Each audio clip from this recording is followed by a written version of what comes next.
В Северо-Остинском государственном университете стартовал молодежный фестиваль «Здоровье и спорт». Тренеры, психологи и спортсмены проведут со студентами и школьниками из Северной Осетии мастер-классы по спортивной индустрии, медиа и здоровью. Главная цель – пропаганда осознанного подхода к жизни и спорту.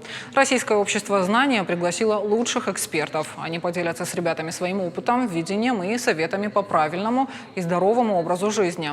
Запланированы лекции и мастер-классы по 3 тематическим направлениям – спортивная индустрия, медиа и здоровье. У нас будет 2 трека. Ребята смогут выбрать тему, которая им наиболее интересна. То есть они могут пообщаться со спортсменами, могут послушать про здоровье и про то, как им выстраивать свой режим, выстраивать режим питания и так далее. А в конце дня будет тренировка завершающая по фитнесу.